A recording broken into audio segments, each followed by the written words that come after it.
Hey everybody, it's LavenderTowne. Are you looking for your true art style? One that feels really authentic to yourself without copying too much from your faves? It may feel like an endless or daunting task, but today I'm going to take you through a simple step-by-step technique that at least will get you on the right track. The first thing I want to talk about is how different even just changing your line art style can make your actual style look. So here I'm utilizing my art style, of course, but I'm going to line these 4 different ways, and you can see how much my style will change just based on that. So first, let's talk about monoline. This is a style of inking with absolutely no line weight. You might like this style if you like using a stabilizer when you draw. It also is nostalgic looking, as it has similarity to old Nintendo illustration styles and certain animations. Sanrio uses this style as well.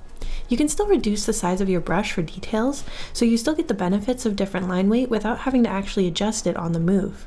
In traditional art, pens like microns and small Sharpies work well for this. The benefits to this type of line art style are that it's easy to color, it's super clear, but some of the cons are that you are a little limited in the amount of detail you can put in because you are stuck with a relatively stable amount of line weight, and you need to be quite precise. Shifting a mono line even slightly in the wrong place will make a very noticeable kind of difference in the art because it is so clean. So mistakes can be a little bit more punishing in this art style, but if you're somebody who really likes spending a lot of time on your line art and not as much on your coloring, or if you love using the fill bucket tool, this is going to be the easiest line art style to use the fill bucket tool with, and again, it also has that old nostalgic vibe. So the next line art style I want to talk about is the pencil scratch style. This is kind of like the inking method you might use if you don't want it to actually look like you're inking, if you just want it to look like a sort of refined pencil sketch. And this is really great if you have super shaky hands. Also, if you're using a digital art program to make your art, this can be a really fun way to make it look like it was still drawn on paper, and it also just reminds people that someone is hand drawing this art. I feel like the average person is not going to think that like a computer magically made this, so it has that sense of authenticity that some people really love. It's quite natural looking, and it can hide some mistakes and some wobbly hands, like I was saying, because you have so many passes over each line, and you kind of have like this ability to scribble in like hatching and kind of gradients with your pencil as part of your inking layer. You have a lot more wiggle room to make some mistakes and still be able to cover them up. This is really great if you are someone who gets quite distressed by mistakes and you don't want the art to really highlight that as much. It's not a very clean line art style though, and so if you are doing this digitally and you want to use the fill bucket tool, it is going to be a complete nightmare. Sometimes it's also seen as like messy or less polished than the other line art styles, so that's something to consider as well. But there are many different pieces of art and even games and stuff where this style is used. Slay the Princess is a good example of this, where the final product is actually a pencil. So it's definitely something that can work in professional projects. So if this is something you prefer, don't let its like so-called unfinishedness hold you back. Next, delicate and skinny line art. This is common for anime art styles. The line art is precise, but it doesn't draw too much attention to itself, usually to make visual room for the rendered coloring that typically follows it. It often has a little bit of variation, but not a lot. This is the hardest type for me because I have such shaky hands, but it used to be my favorite. If you don't usually post just line work and value color the most, this might be the best for you. Genshin art and other highly rendered anime styles often use this. The biggest problems with this line art style are that it does show your hand jitters, probably even worse than the monoline, and like I said, it can't really stand alone as well as some other line art styles. Next, heavy variation line weight. This is how I draw most of the time. You can be expressive during the inking stage by pressing harder or lighter through each of the lines. This style of line art benefits from a scratchy and textured pen, though it isn't necessary. These lines can be really unique and convey a lot of information, but it definitely takes getting used to, and learning where and why to make a heavier stroke is both the fun of it as well as being a potential drawback for a beginner.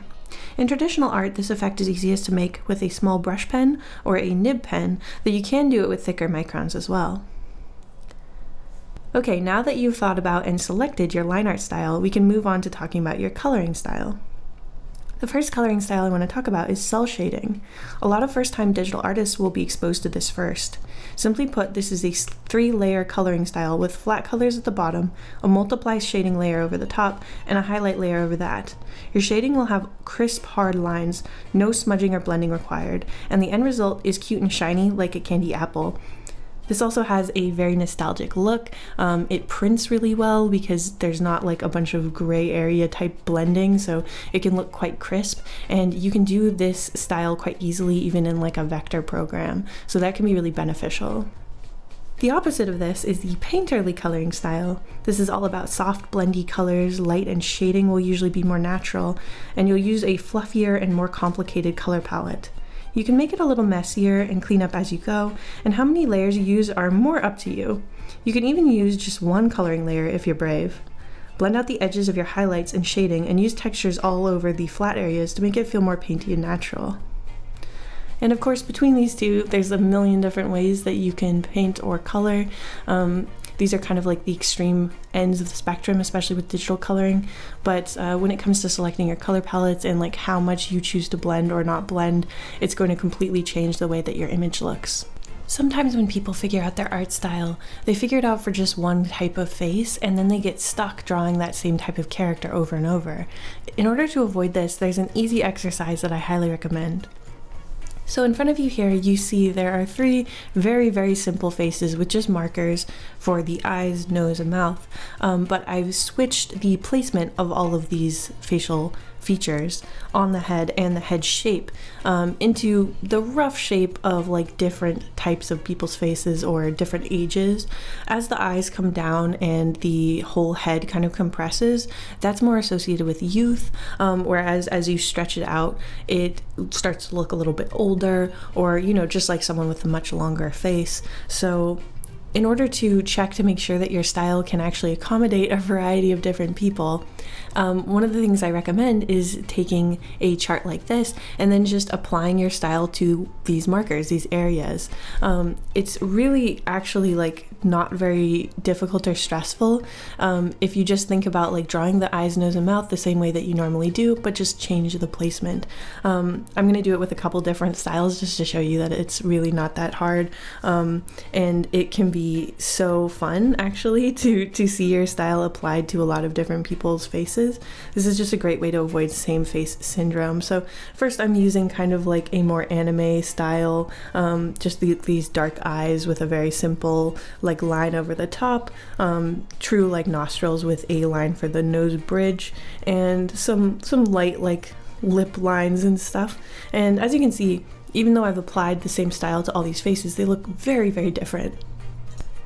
Next, I'm going to do something a little closer to my own style, obviously a very simplified version, but I'm going to draw, you know, a big circle eye with a much smaller iris. I'm going to use like my traditional way of like doing shapes for the noses, and then just a very simple line for the mouth. And again, like these characters look wildly different, but also they all look like they're in the same style. This is just such a fun way to make sure that you're actually able to do this, and so you don't get stuck with same face syndrome or drawing the same like types of teenager characters and not being able to draw anybody else. For this last one, just to show how extreme you can get with it, I'm using kind of a very stylized sort of, they kind of look like little clowns, so I give them a little clown nose in different shapes. I'm giving them kind of these rounded teeth, and then each of their eyes is just like a totally different shape. And again, they all look like they belong together, right? Even though they have wildly different facial structures.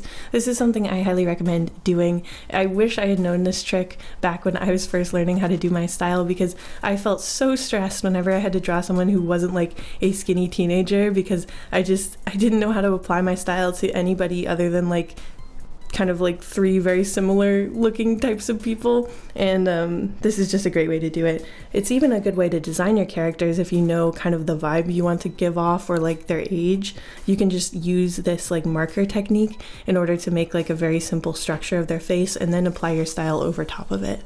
Let me know if this helps you guys out. Here's some things I really want you to remember when you're trying to figure out your true art style. The first is a cliche, but it's really true. Comparison is the thief of joy. There are so many amazing artists who have completely different art styles and skills. You don't have to be good at everything. I would never ask this artist to draw like this artist, or vice versa. They're both amazing even though they specialize in totally different things. This is why finding your art style is so important. It's like making a little home for yourself in the neighborhood of the art community. And that's the way you should really think about it, because instead of like looking at somebody's art and being like, man, I wish I drew exactly like that, or I wish I could draw exactly like that, you need to think about the fact that we're trying to not make like a cookie cutter suburb in our little art community. We're trying to make a series of little homes that all have completely different structures but all look beautiful together. You actually want your art style to be more unique so that you can actually stand out. And so when you appreciate another person's art, try to remember that it doesn't like depreciate your own art. It doesn't make your own art less special. No matter how beautiful their artwork is, you're just another house on the lane, and you don't want to look just like their house. You don't want it to be a cookie cutter suburb. You want it to be your own little space that belongs only to you.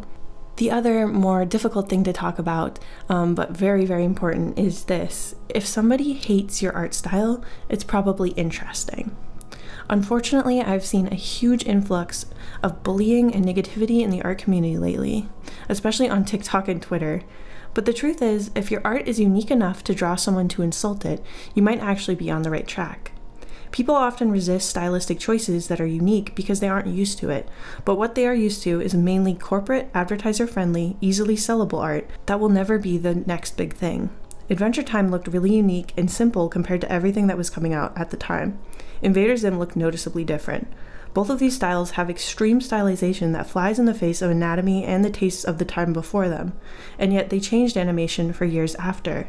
So if people are calling your art style weird, don't jump to change it for their approval. Keep exploring and see where you get. Especially when you're in that intermediate stage, that kind of like ugly duckling stage of finding your style and still learning the basics, it is possible that your art will look weird. Like, it will look genuinely like unappealing to a lot of people, but that's because your art style is still growing. And if you try to like shave off its edges before it's fully matured, you might lose everything that makes your art style special. So please, please, please keep this in mind. And if you see an art style that you think just looks totally ugly and you're seeing it online, please don't comment on that person's art and insult it. That's so weird. Like, that's such a weird, like, nasty behavior. Like, legitimately, I don't understand why that's considered acceptable. I see it on TikTok all the time. Like, someone will post a piece of art where, you know, the facial anatomy is like really wild and really different, and people will dunk on it as if this person has like done something wrong or deserves to be like canceled. That person, first of all, is just putting their art out there for free. You know, they're not asking for anything in return for it. So to like take essentially something that's a gift and like spit on it is so cruel. And secondly, a lot of these artists are still learning, and so they don't really need this level of criticism. Like, the bullying and the mockery is just, it's not cool, and we don't need to be doing that in the art community. I do really want to say that in general, your art style is going to develop naturally as you learn how to draw. It's going to be filled with the things that are completely unique to you that you can't even see yet, or things that you think are like bad mistakes that are actually becoming part of your style.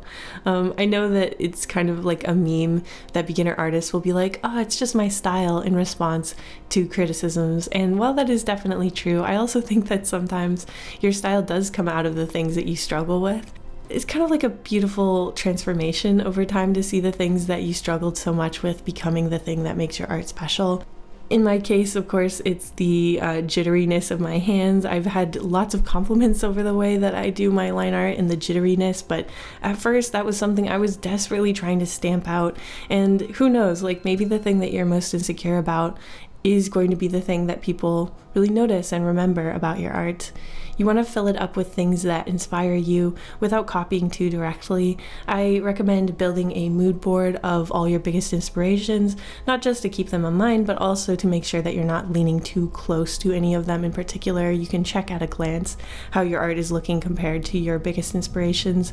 And if it's leaning too close, don't panic. That's very normal. But just know that as you continue to develop, it will eventually move away and become its own thing.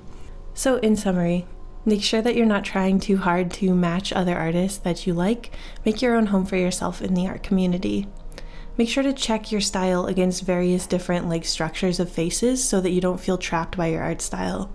Think about line art and coloring as separate pieces of your style and experiment with them to make sure that you have found the one that you actually like the best. And lastly, make sure to be kind to yourself and ignore people who are being overly critical. I know there's a huge push for young artists to humble themselves and take all criticism and respond to it immediately and just endure whatever cruelties that people say. But at the end of the day, it's your art. It belongs to you. And if what you're doing makes you happy, then you should keep doing it. Nobody is hurt by you having a weird art style. So don't let them treat you badly because of that. I hope you guys have a wonderful time finding your true art style, and I will see you in the next one. Thank you so much to my wonderful patrons, including Colorful Ambitions, Aaron, Viet, Raccoon Jam, Grexius, Olia, Brandon Stark, CB, Lucy Amajiki, Live, Salty Jackrabbit, Ravenscrow, Saucelot, T-Home Music, Jabber Dabber Doo, Kadaria, Deadly Nightshade Art, Astrofox Art, The Expressive Poker Face, Tsubaki, Cutie Pie, Kola, JJ Jade, and of course, blah blah blah blah.